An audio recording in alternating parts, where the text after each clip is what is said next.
In a few simple steps, we're going to show you how to drive your new stove so it performs just how it should, burning efficiently and in an environmentally friendly way. Put your feet up, relax, and get ready for your first Euroheat driving lesson in the company of your own personal stove trainer, Gordon.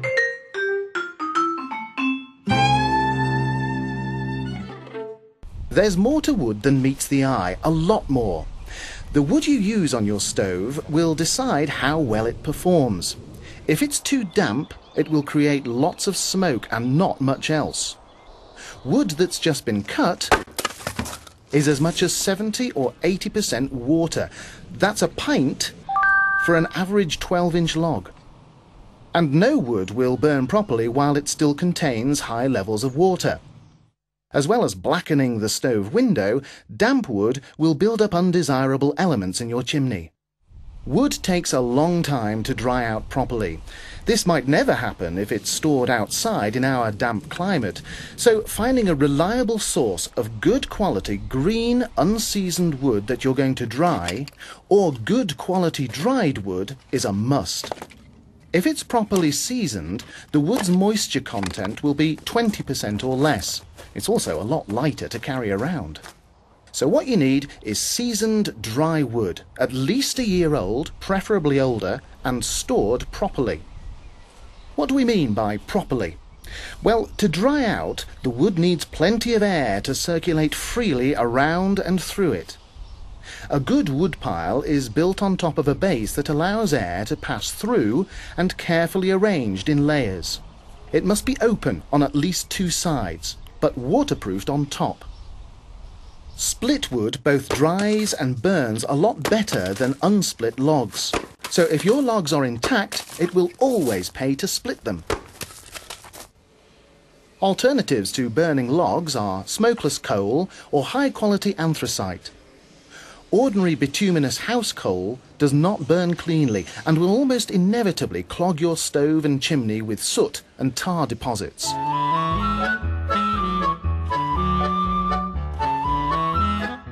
This is it, the first and probably most important part of your Euroheat driving lesson: preparation. The first thing you should do is set the air direction lever on the left of the stove to the midpoint for lighting. That means air enters the stove from both the bottom and the top. The air volume dial, meanwhile, should be turned to maximum. Loosely crumple just 3 or 4 single pieces of newspaper, tabloid size is fine, or tear a double broadsheet piece into 2. Then place some pieces of dry kindling over the paper in a loose wigwam shape, leaving gaps in between. Always make sure you leave room for the air to circulate. The air supply is all important. If you put too much paper in, it will restrict the under-fire air and the stove could go out. Finally, add a small split log to either side. Having made sure that the paper is accessible in 3 or 4 places, you're now ready to light up. Use long matches if you can to avoid getting burned. And there she goes. That's how easy this stove is to light, if you follow the guidelines. After a couple of minutes, as soon as the kindling is burning vigorously, you can move the air direction lever from the mid lighting position to the top wood burning position for over-fire air and leave it there. Unlike the controls of most stoves, the precision engineering is designed to be left alone rather than messed about with.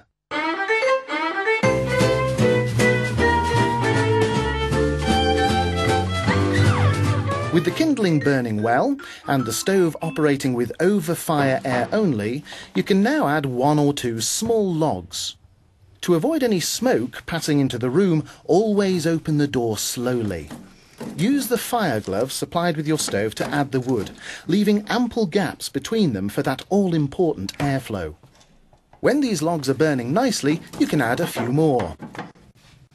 After 10 minutes or so, enough heat will have built up in the flue to reduce the air volume from the maximum down to its normal working setting, normally halfway around the dial. Once you can see flames rising from the middle of the logs, the stove is well and truly going. And that's really about it. From now on, the stove literally takes care of itself. All you have to do is adjust the temperature to your desired setting. And add more logs as and when you feel the need. So one of the key things to remember is not to be tempted to tinker. You might be used to having to open ash pit doors or adjust levers to get the stove going or regulate the temperature. None of this is necessary. In fact, it will have the opposite effect, creating smoke and burning the volatile gases out of the wood too quickly, sending them straight up the chimney. Relax. You made a good choice. The stove will do the work for you just as long as you leave it alone.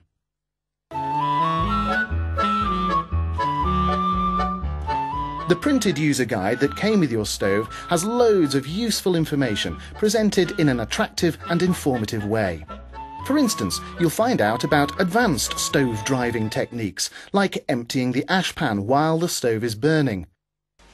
Marginally opening the upper door first before you remove the ash pan will stop the stove turning temporarily into a roaring inferno.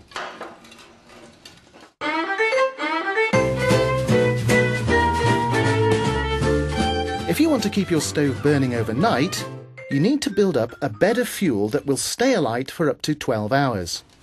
To do this, build up the stove with logs at least an hour or so before you plan to go to bed. Place the logs towards the front of the stove. This gives a great flame display while they burn and means charcoal banks up behind them at the rear of the stove. Let the logs burn down naturally, so that what's left is glowing charcoal without any flames. Then shut the stove's air volume down as low as it will go and leave it. When you come back to the stove in the morning, the charcoal will still be burning cleanly. If you put the air direction lever back to the midpoint for a short while, as if for lighting, and turn the stove up again, it will soon come back to life, ready for you to add more kindling. It's easy when you know how.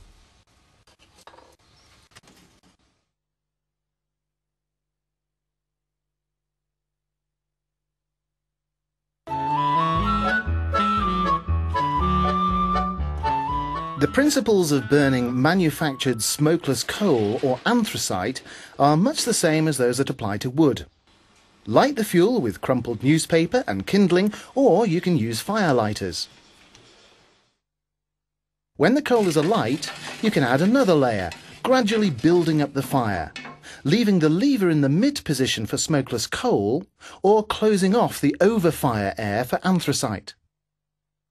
Before adding any further layers of coal, you should make sure that there are no significant flames, and always riddle the grate. As with wood, it's all about getting the stove burning correctly and leaving it.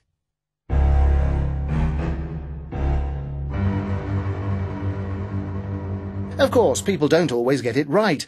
Not everyone will read the instructions or watch this video. We've put together a top 10 of the most common mistakes people make, so you can avoid them. First, number 10, too much paper. This will restrict air and prevent the stove from lighting properly. If you use large pieces and screw the paper up too tightly, it will smoulder rather than burn with proper flames.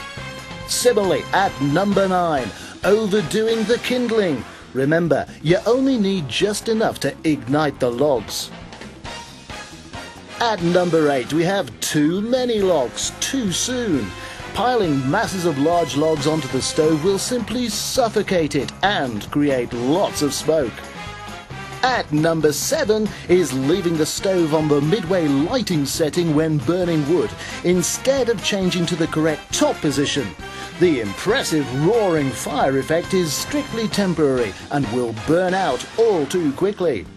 The number 6 hazard is leaving the stove's air volume dial at maximum. Maximum is for lighting only. By leaving it at this setting, far too much air passes through the stove, and this excess air actually starts to cool it down. In at number 5 is opening the ash pit door while the stove's burning to give it a boost. At best hopeless, at worst potentially dangerous. Number 4 driving hazard is loading up the stove with fuel to burn overnight. This might be how it used to be done, but if you've not let the logs burn down before going to bed, you'll just end up with a pile of smouldering wood, which will simply create lots of smoke to blacken the glass.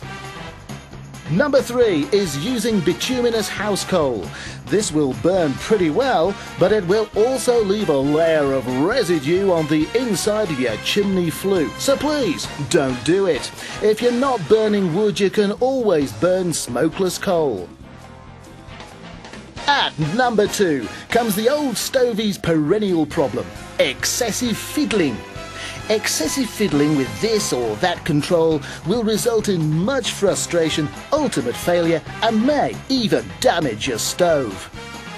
Finally, number 1, the root of about 80% of issues people have with a stove or chimney: using wet wood.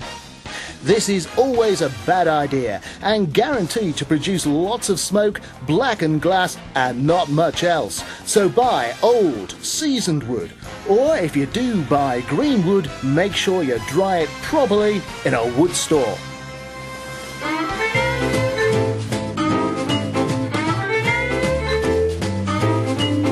By reading the user guide and following the simple instructions on the DVD, your new stove will give you years of faithful, trouble-free service.